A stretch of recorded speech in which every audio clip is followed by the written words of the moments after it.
y va. Merci, bonjour à tous. Bienvenue, nous sommes ici pour vous présenter la société Viria Energy. Et tout de suite, on va commencer par se présenter. Donc Jean, s'il te plaît, je te laisse te présenter. Bonjour à tous. Donc Jean Santiago, je suis en charge du développement commercial sur la région sud-est. Voilà, Nicolas Boulet, je suis le directeur général de Viria Energy CNI France. C'est l'activité pour le commerce et pour l'industrie du développeur Viria Energy en France. Aujourd'hui, nous sommes présents pour vous présenter à la fois bien sûr l'entreprise très rapidement, mais surtout vous présenter un cas d'école pour la solarisation des parkings. Nous souhaitons vous montrer comment, sur un cas concret, il est possible de booster la rentabilité d'un projet solaire en ombrière grâce à l'autoconsommation individuelle et collective, surtout collective, à travers un exemple concret que Jean va vous détailler tout à l'heure. Tout à fait. Ah, c'est moi, pardon. Excusez-moi. Voilà. Donc, très rapidement, Viria, qui sommes-nous? Nous sommes une société qui a aujourd'hui 4 ans d'ancienneté. J'ai créé la société en fait en 2021 dans le cadre d'un groupe de BTP. À l'époque, c'était le groupe Léon Gross et on était un constructeur familial avec 140 ans d'histoire. Donc, on est aujourd'hui Viria, on a un ADN de constructeur, de pêchiste. Mais depuis l'année dernière, on a réalisé une augmentation de capital. Et c'est le groupe Colruyt, qui est actionnaire à 100% du groupe Viria Energy dans le monde, qui a acquis la société l'année dernière, en octobre dernier. Et donc depuis, nous sommes intégrés au sein d'un groupe de distribution, le groupe Colruyt, avec une expertise en tiers investissement. Et donc nous sommes à la fois installateurs et investisseurs. Donc nous sommes un pur développeur de centrales solaires pour le secteur, encore une fois, commerce et industrie. Et Viria dans le monde, c'est déjà aujourd'hui 700 MW de puissance installée et c'est de grosses capacités d'investissement sur la prochaine décennie. Donc Viria est convaincu que les énergies renouvelables, qu'elles soient solaires, éoliennes, mais aussi l'hydrogène et tous les services associés autour du stockage sont des services énergétiques qui sont indispensables pour assurer la modulation et optimiser ce qu'on appelle les services énergétiques au sens large. Voilà. Donc ça, c'est toute la feuille de route de Viria dans le monde. Et nous, précisément en France, nous portons actuellement, depuis la création de l'entreprise, 50 MW de projets sécurisés, principalement en toiture ombrière, un petit peu au sol. On a 300 MW de projets en développement et 40 collaborateurs sur toute la France. Et ça, je tenais aussi beaucoup à l'annoncer, c'est que même si on est une jeune société, on est certifié ISO 9000, 14000 et 45001 de façon définitive, et aussi RGE Calibat, parce que ça illustre bien le fait qu'on est à la fois installateur et développeur sur toutes les tailles d'installation, 59, 11, 12 et 13, c'est toutes les tailles, toutes les puissances. Donc voilà, on est capable de concevoir et de raccorder les centrales. Alors très rapidement, on accompagne nos clients industriels, bien sûr, sur des centrales, petites centrales au sol. On accompagne nos clients logisticiens, ça c'est une grosse verticale pour nous évidemment, en toiture, en ombrière. Le retail, la grande distribution, avec toute l'actualité autour des ombrières. Et puis les collectivités locales, segment aussi très important, autour notamment d'appels d'offres, de concessions ou d'AMI, là aussi sur la solarisation de parking ou d'espaces délaissés. Alors, on va en venir au cas concret d'aujourd'hui. Voilà, je vais te laisser un peu la parole, Jean. Donc l'objectif aujourd'hui, c'est de vous montrer par un cas d'école comment on peut booster un projet d'ombrière photovoltaïque avec l'autoconsommation individuelle et collective. Alors Jean, est-ce que tu peux nous en dire un peu plus, s'il te plaît? Oui, bien sûr, Nicolas. Donc voilà, pour illustrer notre thématique, on va regarder cet exemple que l'on a pu réaliser sur le parking d'un centre commercial, quelque part en France. Il fallait répondre à plusieurs attentes et certains objectifs. L'objectif principal était bien évidemment de réduire la facture énergétique des différents exploitants du site. Dans un deuxième temps, nous devions répondre aussi à une valorisation foncière significative de ce site qui était relativement très minéral et en même temps déployer une stratégie d'autoconsommation ouverte aux plus grands participants. Et bien évidemment, en quatrième point, une conformité par rapport aux exigences de la loi APER. Alors Jean, est-ce que tu peux nous donner quelques ordres de grandeur sur le projet? Oui, bien sûr. Donc, pour ce faire, nous avons mis en place une centrale de 6 méga 5. En quelques chiffres, cela génère à peu près 9 gigawattheures par an pour une surface de 3 hectares. Donc, avec un productible évidemment de 1360 kWh par kilowatt crête. Donc une centrale assez performante. Donc Ce projet en fait est décomposé en plusieurs phases. Nous l'avons dissocié en 3 étapes. La première, la principale, se repose sur une opération en vente totale. Donc ce que vous voyez ici en bleu, d'une puissance de 5 MW. Sur cette opération, nous avons greffé une opération d'autoconsommation individuelle qui allait être raccordée sur les 2 TGVT principaux du client. Et enfin, ce que vous voyez aussi au milieu du parking, en orange, une centrale, une boucle en autoconsommation collective. Donc c'est vraiment l'addition de ces 3 opérations qui a permis et qui compose notre projet de 6 méga 5.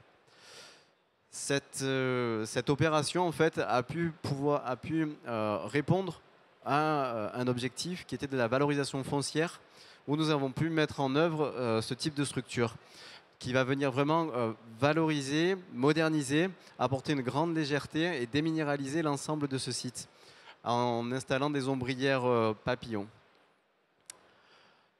Côté consommateur, cette fois-ci, les consommateurs ont bénéficié, comme on l'a dit un petit peu plus tôt, d'une centrale d'autoconsommation individuelle qui a permis, de manière très classique, à générer un taux d'autoproduction de l'ordre de 30%, donc soit pratiquement un effacement de facture de l'ordre de 30%. À cela, c'est rajouter l'opération d'autoconsommation collective, et de là, le taux d'autoproduction, comme vous pouvez le voir, a pratiquement doublé, où on a pu obtenir un 60% d'autoproduction. Et aussi, le petit bonus en plus, c'est par rapport à l'autoconsommation individuelle, l'excédent qui est, lui, valorisé de manière très classique au bénéfice en même temps des exploitants. Donc là, un double avantage pour les consommateurs du site. Donc là, on voit, Jean, effectivement, qu'avec cette stratégie à plusieurs étages, on peut valoriser différemment les surplus et pas uniquement les revendre au réseau, mais avec l'autoconsommation collective, trouver des formes de valorisation supplémentaires. Exactement, exactement. Un modèle qui est quand même beaucoup plus vertueux aujourd'hui. Alors, il faut savoir aussi que depuis le mois de mars, maintenant, l'autoconsommation collective est exonérée de taxes au même titre que d'assises, au même titre que l'autoconsommation individuelle. Exactement, exactement. Alors, est-ce qu'on peut... Alors, le schéma, il est un petit peu compliqué. Il devait se dérouler en plusieurs étapes, mais bon, il s'est affiché d'entrée. L'idée, c'était de vous imaginer les bénéfices d'une telle opération, d'un tel montage. Dans un premier temps, en fait, tout repose sur une base d'injection totale, un schéma donc, qui répond au dispositif de la Creux.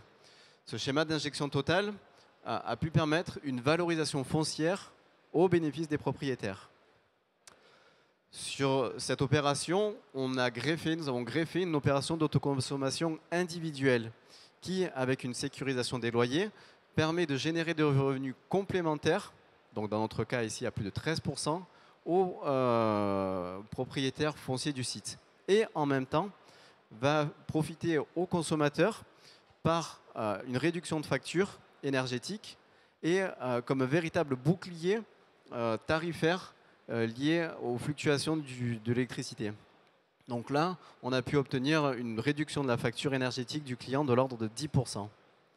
Sur ces 2 opérations, une opération d'autoconsommation collective va englober le tout et agir comme véritable effet booster, étant donné qu'elle va pouvoir faire bénéficier aux consommateurs du site, donc comme on l'a vu plus tôt, d'un taux d'autoproduction doublé, donc soit une baisse de la facture de à nouveau 10%, et nous étions dans une opération d'autoconsommation collective ouverte, donc une opération qui est ouverte à tous les participants. Dans notre cas, nous étions en site urbain, donc dans tout un périmètre de 2 km. Et dans un deuxième temps, l'autoconsommation collective va profiter aux propriétaires fonciers du site par un schéma de prescription du parrainage. Ils vont promouvoir la boucle d'autoconsommation et dans un schéma de véritable partage de la valeur, vont pouvoir abonder les revenus rétrocédés aux propriétaires fonciers. Et tu vois, Jean, peut-être je te coupe une seconde. Là, ce qui est très intéressant dans ce que tu décris, c'est qu'on voit bien que la valeur, elle est à la fois créée pour le propriétaire et pour le consommateur, c'est-à-dire l'utilisateur des cellules du centre commercial. Et ce ne sont pas toujours les mêmes sociétés. Tout à fait, Nicolas. On est dans un système complètement autoporté et par les consommations qui profitent à tout le monde. J'ai rajouté ici, on a rajouté aussi la brique pour les développeurs, comme nous, dans notre cas, qui va vraiment solidifier et renforcer le business model par ce schéma de gagnant-gagnant et d'autoportage. C'est une véritable solution alternative face à l'érosion du S21 aujourd'hui. Voilà, tout à fait.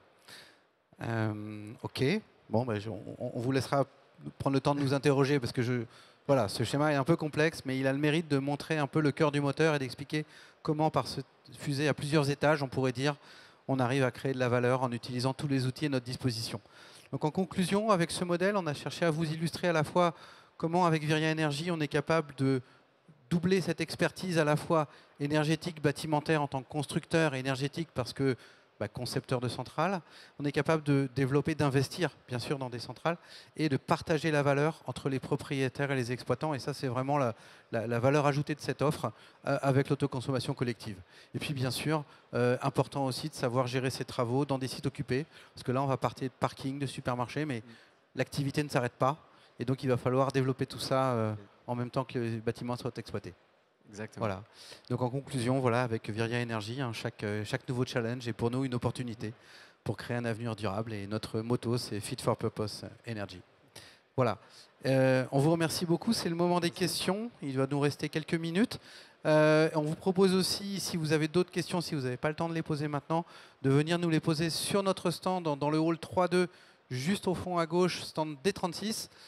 Et si vous avez aussi des mises en contact, si vous souhaitez nous contacter plus directement, vous pouvez scanner ce QR code, vous accédez à un formulaire dans lequel vous pouvez laisser vos coordonnées et on reprendra contact avec vous très rapidement pour tout projet, toute question, toute interrogation.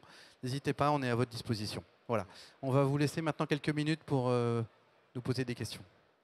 Merci.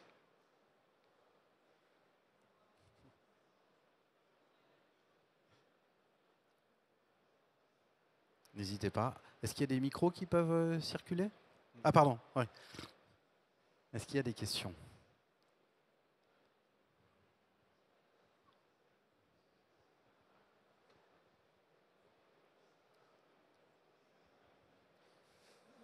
Bonjour, merci pour les explications sur le projet.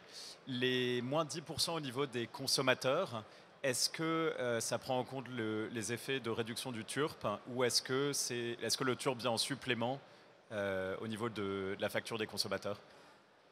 Alors, tu réponds? Je peux répondre, oui. Sur les moins de 10% qui étaient annoncés, c'était sur l'autoconsommation individuelle dans un premier temps, donc pas de taxes, exonéré de toute taxe.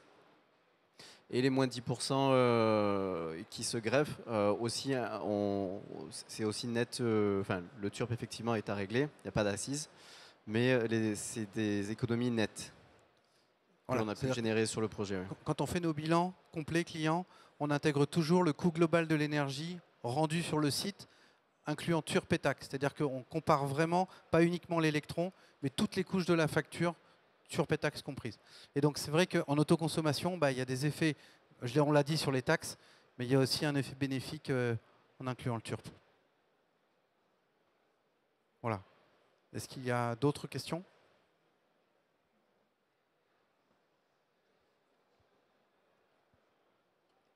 Et bonjour. Quand vous avez fait le développement du projet, est-ce que vous n'avez pas eu de problématique de financement avec l'ACC, l'autoconsommation collective? Ah, excellente question. Alors, je vais, sans dévoiler trop de secrets sur le montage de l'opération, quand on finance une opération comme ça, on la finance d'abord avec vente totale et autoconsommation individuelle uniquement.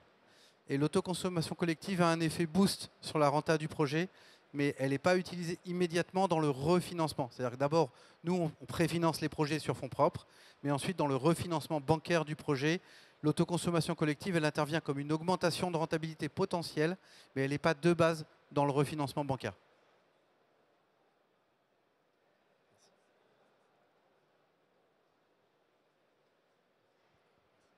Bonjour. Bonjour. Dans la boucle d'ACC, est-ce que les consommateurs ont un engagement? Ah, alors, sur les durées d'engagement. Ça a été un gros sujet, je crois. Ça a été un sujet, effectivement. On l'a laissé libre. On l'a laissé libre avec justement, c'est là où j'expliquais ces notions de parrainage pour le propriétaire. C'est-à-dire sans engagement, c'était l'état initial. Si en revanche les propriétaires venaient à nous aider à prescrire l'offre de consommation, donc nous, ça nous solidifiait quelque part, renforcer notre modèle économique. Et c'est pour ça que c'est ce que j'expliquais tout à l'heure, cette notion d'autopartage de la valeur. C'est-à-dire plus notre business model va être solidifié et on a pu rétrocéder de ce fait